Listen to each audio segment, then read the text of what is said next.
We're going to talk about performance measures and how they interact with a firm's decision about whether to make decisions at a central way or whether to make decisions at the local way, which would be called decentralization.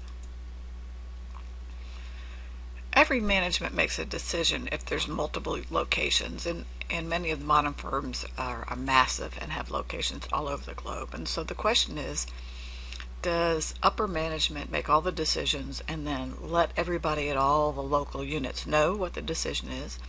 Or do they allow the local managers to make decisions and then just evaluate them based on how well those decisions played out? There's no perfect answer. There's perfectly wonderful firms that have both philosophies. It's just a matter of whether the pros and cons in their view outweigh. Some firms believe that more uniform treatment across all the units is better for their mission, and others would like local units to be able to respond immediately to the customer, and if they're not perfect in every way, then that's a trade-off they're willing to live with. Some of the advantages and disadvantages of decentralizing, meaning giving local managers a lot of authority. Advantages is, of course, there's less hand-holding and detailed decision that top management has to get involved in because local management handles it. So top management gives them the strategy and the general marching orders, and the local manager, for instance, decides what to stock in their Kroger. Whereas maybe Publix lets everybody know that everybody's going to stock the same kind of green beans or the same kind of tomatoes or whatever it's going to be.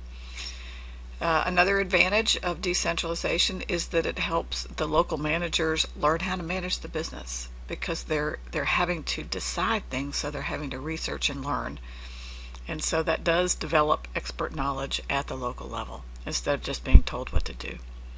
It tends to improve customer relations to allow the local managers to be able to change the products that are covered, the timing and the types of services that are offered, and so forth. So if there's a very large Hispanic community at some particular unit and that manager has the ability to put the signs up in Spanish and English, that may be very attractive. It provides training for top management because the decision-making practice is being done at the local level, and you can sort of see who's successful in that. A decentralization tends to help with motivation and retention because local managers feel like they can do things to improve their business. They can show their colors, they can show their abilities, and that tends to be very exciting for managers. Some of the disadvantages are there's duplication of costs, that the local managers have to do the research all on their own and instead of one central place doing the research. Sometimes it's hard to get consistency because managers have different talents and different priorities. So sometimes it's hard to get them all to attend to the same common goals.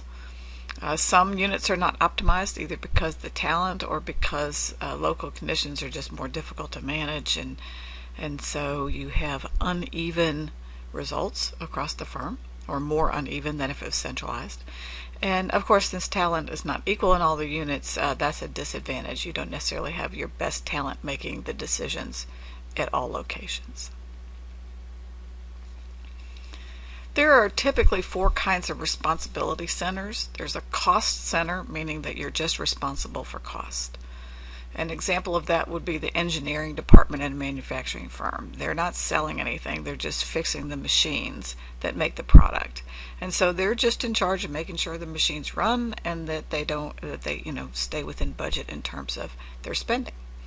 A revenue center means that they're just in charge of revenue. So that's typically the sales function, that they're just in charge of how many units did you sell and at what price did you sell it, and you're not really held accountable for the rest of the business cost and profit. So those two are grouped together because they're associated with less responsibility and more centralization. So you're only in charge of costs, somebody else is dealing with sales, or somebody else is dealing with profits, somebody else worries about what assets to buy and sell. Same thing with the revenue center. You're not concerned with cost, you're not concerned with profit, you're not concerned with assets because you don't have any responsibility in that department. As you move towards more decentralization, or less centralization and more responsibility, then you start to see managers being responsible for profits, and as you get even more decentralized, they're responsible not only for sales and costs, which is profits, but sales costs and asset acquisition and sale. So some of the measures that a cost center would typically have would be their annual budget, and they would be measured based on total costs. Revenue centers would typically be measured based on sales budget and sales volume. Profit centers would typically be measured on things like operating profit or net income or earnings per share.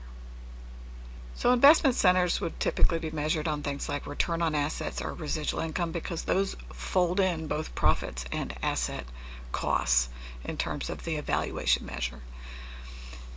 Now, we mentioned in the prior lecture that we're in the scorecard era, and so these particular single measures would be probably one way to manage to evaluate the manager, but they would probably also, hopefully, be responsible for customer response, quality, errors, efficiency, learning and growth, and other measures as well. Some businesses performance is evaluated 1/4 based on your sales, and 1/4 based on company performance, and 1/4 based on other measures. So that would be up to the local firm.